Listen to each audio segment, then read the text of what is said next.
Yeah, do you go for like a 3-act structure with your with a D&D game? You know, like a distinct beginning, middle, and end with different changes in the stakes of the scenario as you go on. Like that seems like it would be hard to facilitate on the fly.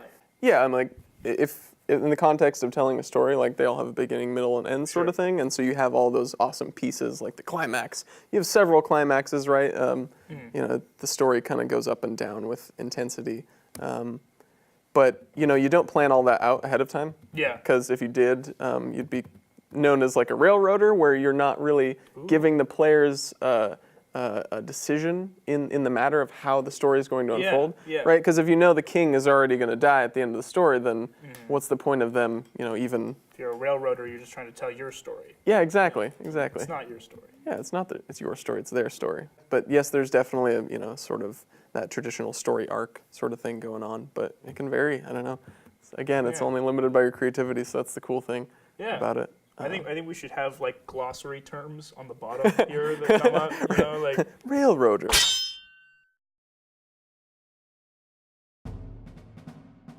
Fire a second fire arrow at it. You blast him with your fire arrow. You can hear it as it through the carpet, the thick carpeting, and then pierces flesh. The carpet is tattered enough and weakened enough by the flames that the creature bursts out. You see a black column of what appear to be bats coming down from the outside skylight, and they whoosh down in front of him and branch out into 3 tendrils towards you. I can only hold it for so long, gentlemen. He steps back and readies himself again. You were concentrating upon this. Yeah, I'm going to be this holding this spell of light as bright and radiant as possible to keep the bats away from my compatriots. Okay. So that they can focus on defeating the source. Okay, awesome. Bale? All right, Baron, since you don't seem to be as affected by fire as I would hope, I'm going to shock and awe. Let's go with a lightning arrow straight at your face. 12, I guess that's +2. I think I miss. Okay, so the lightning arrow pierces his flesh into the shoulder. He growls and pulls it out, clatters to the floor. That's fair. Yeah, and the wound closes up. But you can see the arcing tendrils kind of making his muscles lose control briefly. But he seems mostly unfazed by it. Well, I'm going to go for the... Oh, I'm sorry. What else would you like to do? Can I somehow use my Hunter's Mark ability to make it easier for me to hit him? Yeah, how do you see that ability? Essentially, kind of maybe to give me advantage on a hit, or 2 per, for the next turn or 2. Okay. It's kind of up to you.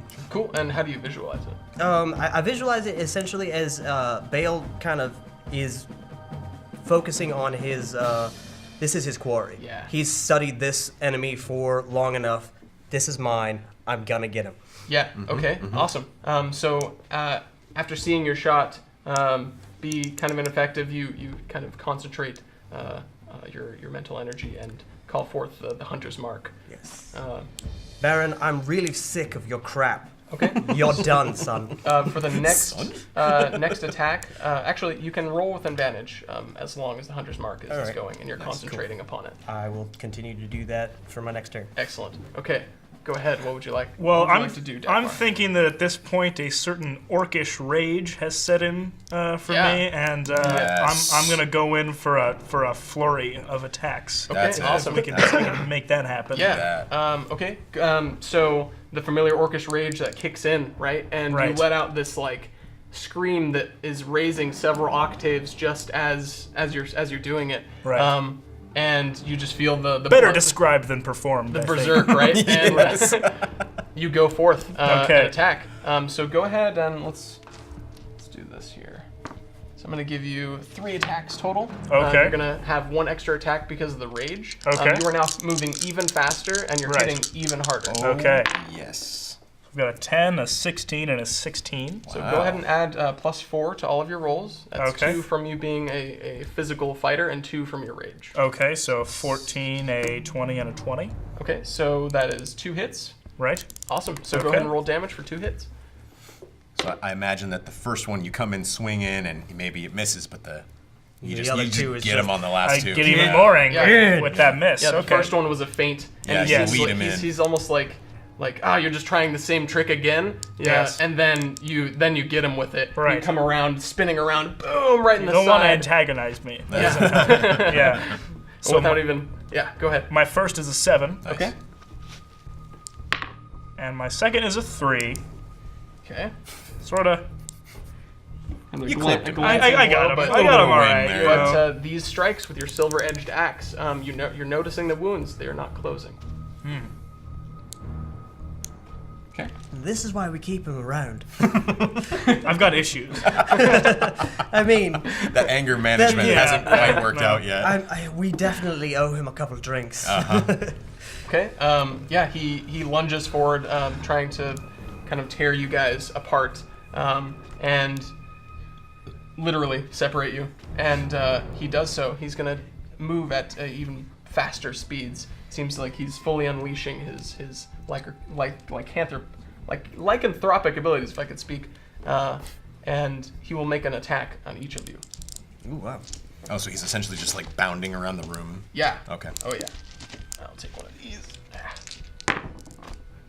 Okay, that I'll is, take that one. I don't All right. know what that is. Is that an 8? That was an 8, and that'll be against you. So he's He again. still He doesn't seems hit. to favor attacking you. Yes. And so he's gonna roll some damage there. What isn't Is his it? AC No, his 19? AC's high now. Oh, good point. Yeah. Thank you for reminding me. So Yeah. that is actually a miss. That's a miss. That's a Okay. miss. All right. Okay. Just glanced off your armor. Yeah. And so we have a 1 here. What would you like to do with that? Oh, I imagine that as he's coming in, he's probably going to attack you first because he's right next to you, and then bound to you and try and finish with me. And I'm going to just kind of see it coming, and as he's loping towards me, I'm just going to kind of put out my hand like that and Boop the nose. full on boop the nose. Bad dog. Okay. Telekinetic bad dog. Yeah, you see like his muzzle kind of like deform for a second, just because you hit him with, I'm sure like sledgehammer Essentially, force. yeah, I'm just coalescing my magic Yeah. into pure energy. Just tink. Okay. Excellent. So yeah, go ahead and roll a d6 of damage there. 6 of damage. It is. How about a 5? Okay. All right, and what? How do you see yourself avoiding his strike? So the wizard uses his telekinesis to bash the creature across the face. I would kind of like to and- duck away and maybe take a single step and try and loose an arrow into his underbelly. Point blank, Yeah. tummy Okay. shot.